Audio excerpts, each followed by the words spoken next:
with the Nix system, they're continuing this push. CIG is continuing this push into Star Citizen having more events, but also more sandbox activities. Remember, not everything that releases is an event. This is still something that goes on. I think even the addition of Nix is being called an event. But outside of things that happen, there are also just things that will always exist in space. And one of those things, or many of those things, need to give resources. They need to allow people to get stuff to build their bases, to launch their projects, to get a very substantial leg up in some kind of negotiation. Think of it kind of like the spice harvesting in the new Dune game.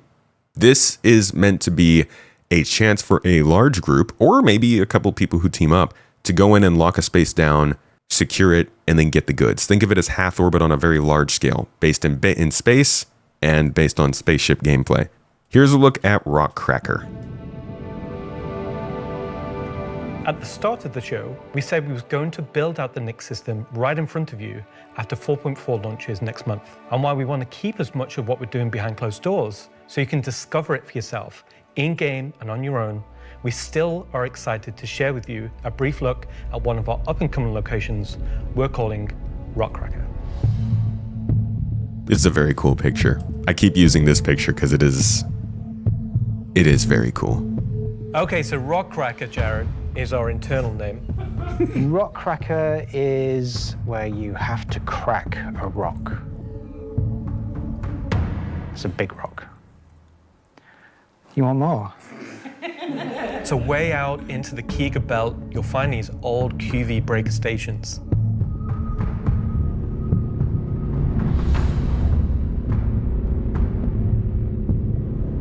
These were originally industrial facilities breaking apart large asteroids and mining them down. But since they've been mothballed and been left abandoned.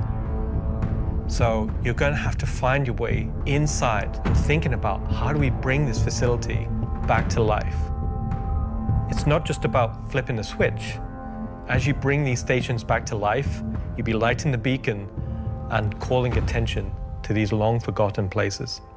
You know what I'm hoping is these places have, I hope this is an opportunity for them to kind of co-opt large scale components for these sorts of missions. It's cool to have to replace fuses and stuff here and there, but I think for like these really big scale things, it would be much cooler to get to a space where you have to like get 2 or 3 people to combine the strength of their tractor beams to move like a large component or a big ratchet into place, or just like some kind of machinery that makes you feel like you're really making a substantial difference to the actual machine you're trying to get booted back up.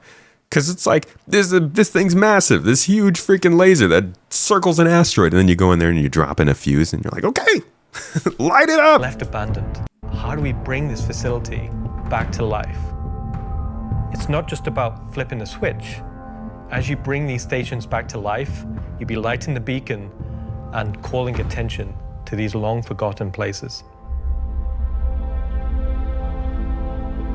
I also hope that kind of main features is turning on a gigantic laser like this, lighting up a facility like this, shows up in people's deep space scanning. Whatever scanning you're doing, whether it's quantum boost range or something, it would be really cool if you lit this up and it actually, like he says, puts a little target on your back. The laser head, which will require certain things to get working. It's up to you and your friends to find how to get in. There'll be a variety of options. Whether you're discovering the bowels of the station and mining your way through long forgotten tunnels. This person's really popping that booty right here, dude. I feel like they're unnaturally trying to highlight their cakes during this mining expedition. Discovering the bowels of the station and mining your way through long forgotten tunnels. Or you're going through the main laser entrance. Now, as you're traversing through the facility, you'll find the old engine room. Okay, this is hilarious, guys. Listen to this. Listen to how he describes and with this. That said, let's move on to a little... Oh my God, I went back way too far. What happened there? Old engine room. The old engine room, right? Engine. Right? You'll find Y'all see this? old engine room. Now, Hold as on. you're One traversing more time. through the facility, you'll find the old engine room. Thank you very much. Just like really soak in what this scene looks like, yeah? Check this out.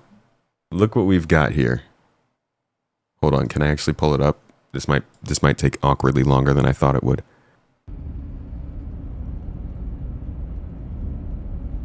All right, so this is Levski in 2021. I think this is ironic just because Levski is coming back in next month. Oh, y'all remember Wallace? This freaking rattled guy.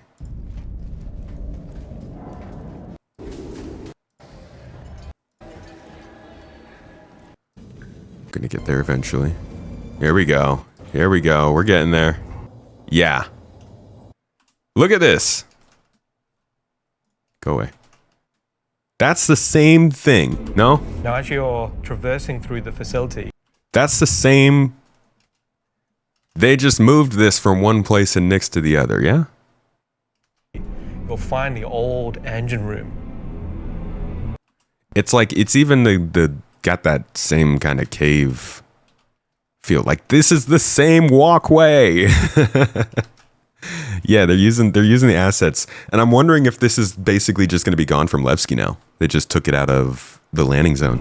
Now, there may be ways to bring the facility back to life, kickstart the engines, and bring power to different parts of the facility. Maybe eventually bringing the laser back online and cracking some rocks. The secondary gameplay loop is FPS combat. You're not there by yourself. There may be squatters and outlaws in these stations trying to stop you from what you want to do. No. Too bad.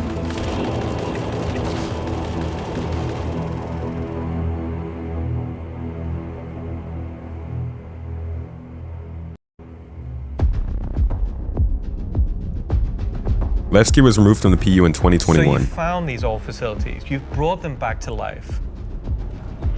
You've systematically brought power to... See, look at this. This engine's huge. This honestly, it looks like a really large version of the engine that's in the Caterpillar. It'd be great to just them be like, oh yeah, you need 3 tractor beams to shift this into space. Not only would it be more unique than other gameplay, but it would also force you to do this in groups. Systematically brought power to various functions of the facility. You've activated the laser. You've fired the laser. You've broken apart the rock.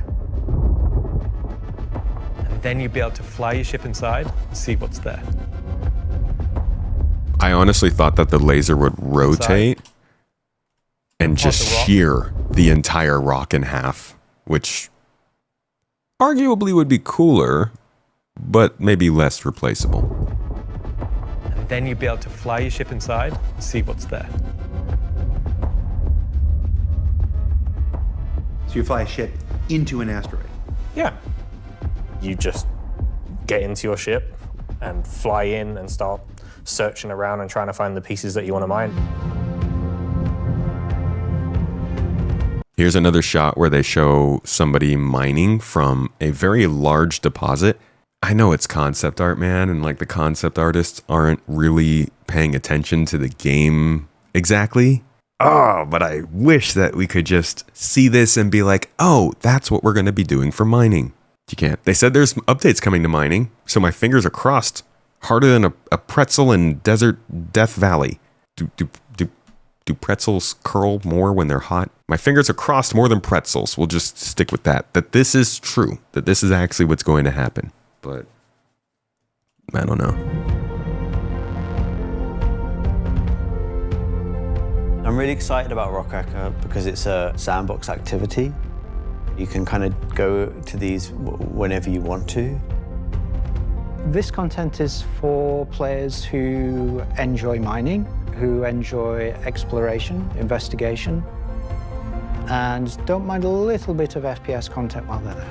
Yeah, that's what I'm curious of, is how much FPS combat is there? Is it light? Is this light to the point where you can come in here with a mining and a scout crew who's not necessarily here for FPS combat, and once your combat team sweeps through, they're pretty safe. Because that's different from, we've got enemies constantly spawning and you always have to watch your back, and like he says a little bit of FPS combat. And don't mind a little bit of FPS content while. But is that really the case? Is it really a little bit? They got to start giving us more variety for sure, because like Lurch said, almost everything's got combat in it. They were like, here you go, you got a cargo hauling event, do that. But like, that's an event. They do need some more sandbox activities. They need more constantly available things that you could do in the verse that really only bring combat to them, and like occasionally. It's not like you should be expecting it. Isn't that what we do for mining? It's a laser. It's less like the laser and it's more the whole, you're mining something that's not its own object. Mining minerals off of other rocks means the potential for bore mining and the potential for geode mining and other things like that. We've been stuck on this whole idea that every mineable has to be its own rock for such a long time. I'd love to see that change.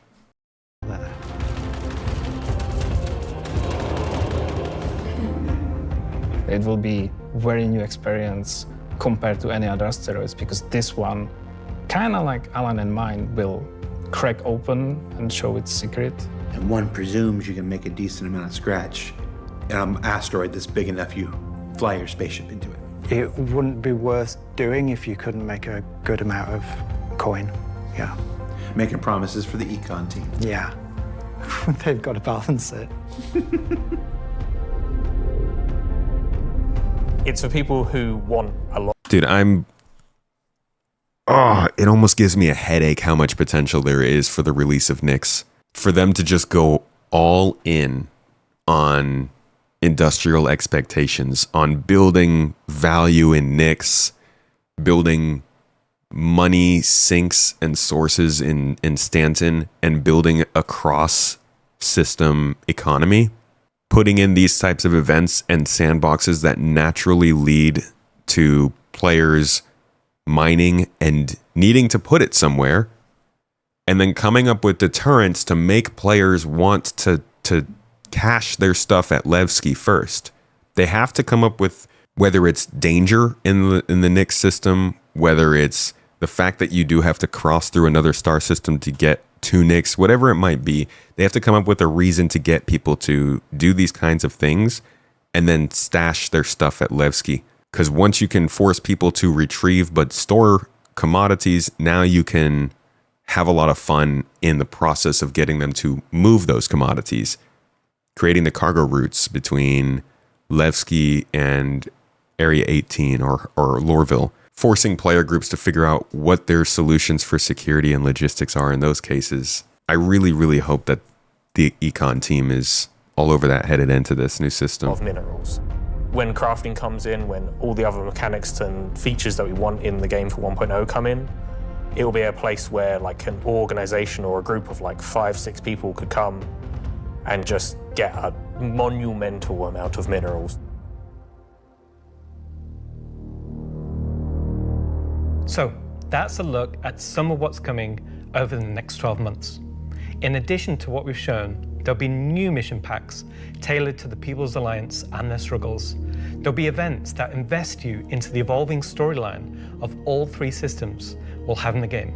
And of course, when we begin populating these with new planets, there'll be a whole host of ground-based POIs, settlements, and structures inhabited by those trying to make their way in the verse. I think that's also important. A lot of people are thinking that Nyx 1 is going to be empty, saying like, oh, it's a really nice planet, why is nobody there? But they keep hinting throughout the CitizenCon that there will be people there. Settlements and structures inhabited by those trying to make their way in the verse. I'm definitely going to continue to temper my expectations. Like, I'm having this duopoly in my head of like, yes, things could happen in Nyx, but also remember, this is CIG, this is a first iteration, things will not happen like you would expect. So will there be all this cross-system economy and deterrence to store stuff and things like that? No. Will we play the game how it's meant to be played when Nyx drops and how they're planning on it being played for 1.0? No. But I do hope that we start to see a difference in the way that people play games or play this game compared to what we've been doing in Pyro and Stanton. And all of this in service of building That's what I wanted with Pyro, though. systems that complement the massive corporate yard of Stanton, the lawless ganking of Pyro, and now the new frontier of discovery for the Nyx system. Should I say ganking? You already did. The new frontier of discovery. You're giving us some big boots you're going to try and fill there, Ian. But okay, we'll see. So that's it for this, what is essentially a raid, I would say. It's kind of like a sandbox raid. Somebody asked what the difference between a raid and a dungeon is. I don't know. I think maybe it depends on who you are. I think of a raid as something you can do on a location that's always existent and kind of get in, get out, and get some stuff, whereas a dungeon is something that's more self-contained, like an underground facility or an instanced area. This doesn't sound like it's going to be instanced. It is a sandbox activity. It is in space, and it is meant to bring in a lot more attention than something small like an ASD. Raid is bigger. Okay. Dungeon is smaller. Yeah, the MMO lingo is not my normal vernacular. This feels more raid-like, I guess, because it is pretty freaking big. You worry about RockCracker turning into Hathor. The introduction of pure Karenite turned it into an Organ Super PvP zone. No matter server pop, people will prowl it. That is, I think, just an unfortunate reality of anything that gets added to the game. Eventually that wears off. But the novelty, I think, of it being newly added makes it so that people really want to lock it down with groups. Over time, I think all of these locations are meant to be something that can be locked down by a group, but generally are being tackled by groups of 3 to 10 people. Whether you join somebody else who's doing it or whether you make your own group. But yeah, I do think this will be just like Hathor in the sense that, like, a lot of people want to control the locations. There will probably be more of them than there are in Hathor. Well, Hathor had what, 4 locations? I could see 4 of these being spread throughout the belt. 4 or 5. Dungeon, small group, raid, big group. Okay. Oh, they said 5 to 6 players for this? Really? So this is a dungeon. They want 5 to 6 players to lock down this? What in the fuck? Did I miss that? That's wild. This is way more than 5 to 6 players. Even if you have one person in here doing FPS stuff, they would need another person backup. And then you have, what, 3 people on your mole coming in to do mining? That's 5 right there. That's actually crazy to try and tell people to do this with 5 or 6 people. I guess maybe if you don't care about somebody coming in and stealing all this stuff from out from under you as soon as you're done. Hathor wasn't that way originally as a thing. It was pretty small group friendly. I go to Hathor with small groups. Maybe for a while it wasn't friendly to that, but I have definitely taken groups of 2, 3, 4 people and had plenty of time at Hathor just kind of doing things. That being said, I probably would think Hathor would take more than 4 people to handle. It will be a place where like an organization or a group of like 5, 6 people could come and just get a monumental amount of minerals. He says a group of 5 or 6 people. We will see. Maybe 5 or 6 people can come in and like sweep the goods afterwards. But this looks like a ton of coordination to do it with 5 or 6 people. Anyways, that's RockCracker. It'll launch however it launches. We're just judging it by what they said right now. Eventually we'll get in game and we will check it out.